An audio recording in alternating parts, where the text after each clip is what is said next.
geral, acerca dos materiais, da língua, do início da história do povo hebreu, das traduções bíblicas, os livros do Pentateuco, né, o início da atividade escrita, né, da Bíblia com Moisés, aí pelo menos 1445 a.C., e agora na continuidade histórica, depois do comentário acerca dos 5 livros, né, escritos por Moisés, os livros do Pentateuco, chegamos agora na continuidade aos livros que estão dentro do conjunto dos históricos. Então, primeiramente, para entender essas classificações, nós vamos ver a forma como nós classificamos os livros da Escritura Sagrada a partir da tradução que herdamos da Septuaginta, da Vulgata, né, e que chegou até nós nessa organização. Primeiramente, a Septuaginta organiza assim, diferenciando-se da organização que a Bíblia hebraica original dá aos seus livros, e transmite essa forma de organização para a Vulgata e então para a Bíblia protestante, que mesmo sendo traduzida a partir do original hebraico, que foi um esforço que Lutero fez para obter uma tradução que estivesse ligada ao texto original hebraico, mas ele mantém a organização, a forma de organizar os livros como foi adotada pela Vulgata e pela Septuaginta. Então, quando falamos acerca de livros históricos, estamos nos referindo ao quê?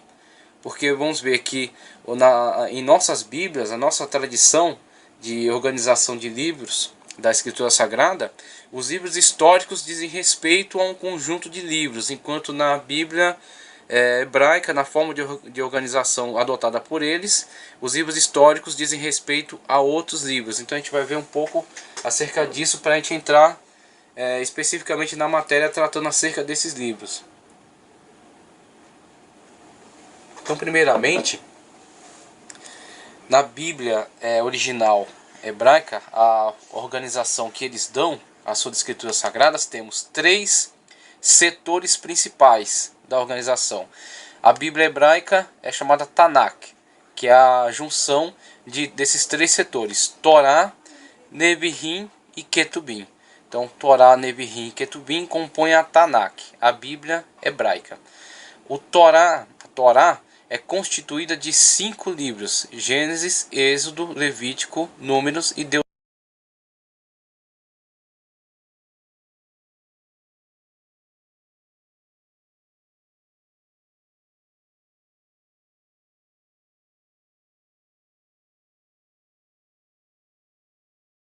Livros das nossas Bíblias que denominamos Pentateuco, tá? Então, Pentateuco, ou Penta, né, os 5 livros, é o mesmo que Torá na Tanakh, na Bíblia hebraica. As diferenciações vão surgir naquilo que diz respeito aos demais livros, os livros que seguem após a Torá, ou Pentateuco. E aí na nossa organização temos o segundo grupo de livros após a Torá são os livros históricos. Os livros históricos, que será objeto de estudo agora por nós. Dentre os nossos livros históricos contamos Josué, Juízes, Rute, 1º e 2º Samuel, 1º e 2º Reis, 1º e 2º Crônicas, Esdras, Neemias e Esté.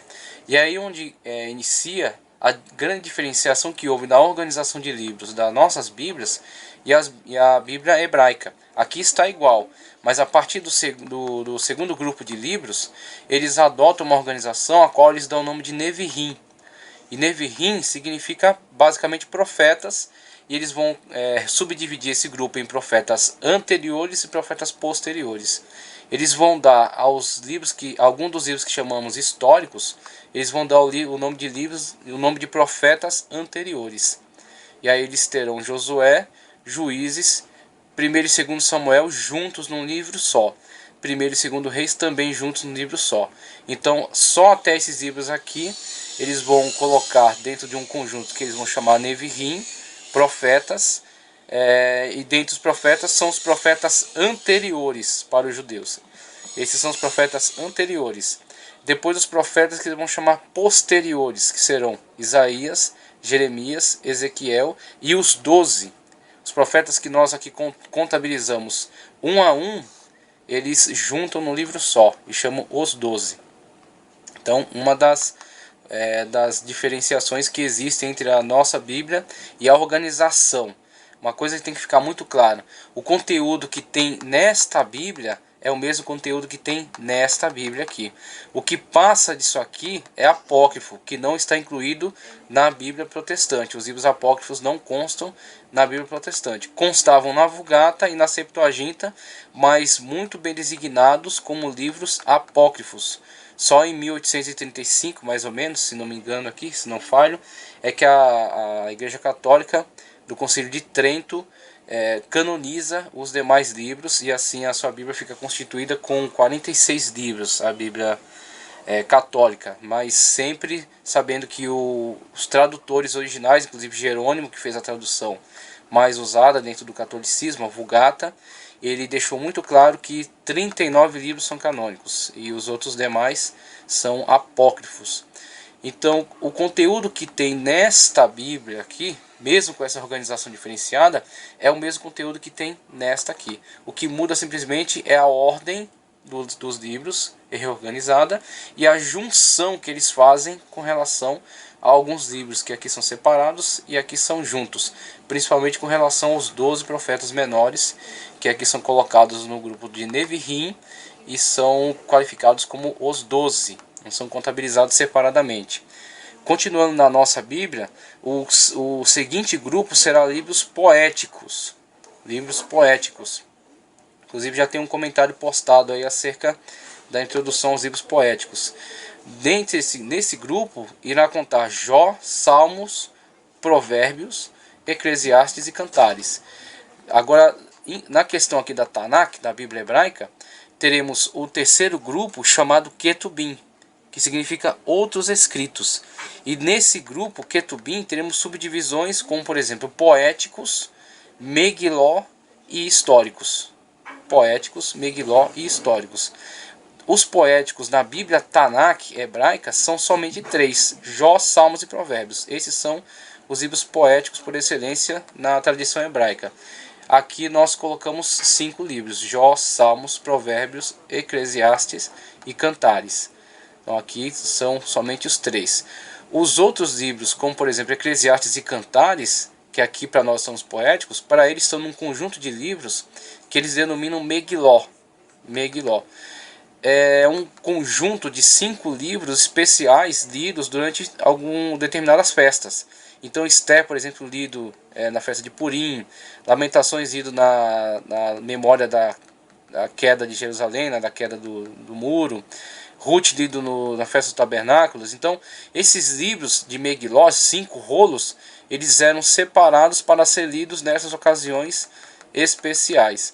E aí, finalizando aqui a organização da Bíblia hebraica, teremos os históricos deles. Aqui os nossos históricos estão aqui logo após o Pentateuco, e contabilizam todos esses livros aqui. Para eles, os históricos estão no final da Bíblia e contam Daniel, que para nós está no grupo dos profetas, os livros proféticos. Para eles, Daniel, na verdade, tem que ser qualificado dentro dos livros históricos, porque eles entendem que Daniel, mesmo tendo sido usado como profeta, ele não exerceu o papel de profeta, como por exemplo Isaías, Jeremias, Ezequiel, que de fato viveram como profeta. Daniel viveu como um grande sábio e um grande estadista. Foi usado em profecia, mas não viveu como profeta. Então Daniel é contado entre os históricos. Aí temos Esdras, Neemias, que é uma junção também. Eles não contam separadamente. E Crônicas, que encerra o conjunto de livros na organização da Tanakh, da Bíblia hebraica. E uma informação interessante, que mostra o caráter canônico desta Bíblia, não dessa questão da organização, mas da questão de todos os livros serem considerados canônicos. Eu creio assim, e também acredito que você também vai entender dessa maneira. A maior pessoa que tem mais autoridade para determinar a canonicidade desses textos aqui é o Senhor Jesus Cristo, que é Deus e que inspirou a composição desses livros. Pois bem, o Senhor Jesus, numa discussão com os fariseus, ele, falando acerca da hipocrisia dos fariseus, compara eles aos seus pais que haviam perseguido os justos, os profetas e os justos. E ele fala que será vingado desde o sangue do primeiro justo, Abel, que se encontra aqui no livro de Gênesis.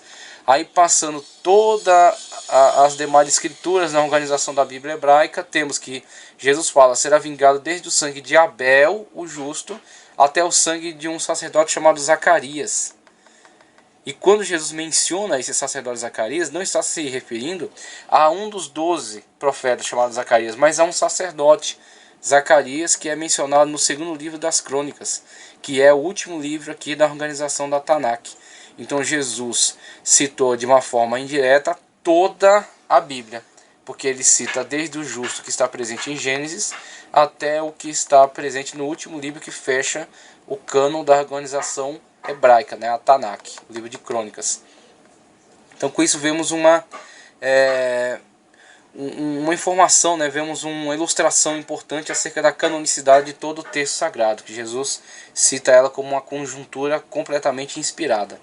Então, continuando na nossa visão aqui acerca da diferenciação entre um livro e outro, o conjunto de livros que estudaremos agora, ele é composto aqui por esses livros, né, Josué, Juízes, Ruth, 1º e 2º Samuel, 1º e 2º Reis. Aqui está dentro do conjunto dos profetas anteriores da Bíblia, a Tanakh, né, a Bíblia hebraica, o Nevi'im. E a partir daqui, 1º e 2º Crônicas, Esdras, Neemias, estão presentes aqui nos livros históricos da organização da Tanakh, no Ketubim.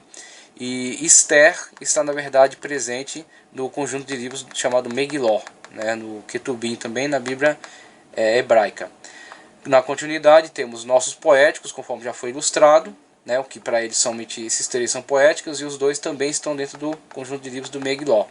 E os nossos livros proféticos, e aí contamos Isaías, Jeremias e Lamentações, Ezequiel, Daniel, Oséias, Joel, Amós, Obadias, Jonas, Miqueias, Naum, Abacuque, Sofonias, Ageu, Zacarias e Malaquias. Então temos os 16 livros que compõem o conjunto dos livros chamados proféticos na nossa organização de Bíblia, tá ok?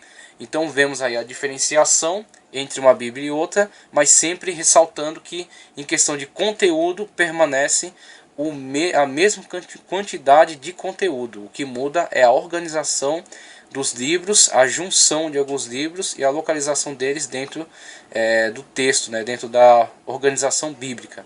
Aqui conta o 24, aqui conta o 39, mas tem o mesmo conteúdo exatamente pelo fato dessa organização ser diferenciada. Tá ok? Então, entrando já agora na questão mesmo dos livros históricos, temos aqui as seguintes informações importantes. Conforme já vimos em sessões anteriores, o arranjo dos livros da Bíblia hebraica é diferente do arranjo da Bíblia cristã. Além disso, a classificação dos livros da Bíblia hebraica também é diferente da que conhecemos da Bíblia cristã. O Pentateuco, Torá, lei e instrução, relata os atos de Deus desde a criação até a fronteira de Canaã. Mas a história do povo eleito não para por aí. Sua continuação está na segunda divisão da Bíblia hebraica, nos livros chamados os profetas, subdividido em profetas anteriores e posteriores.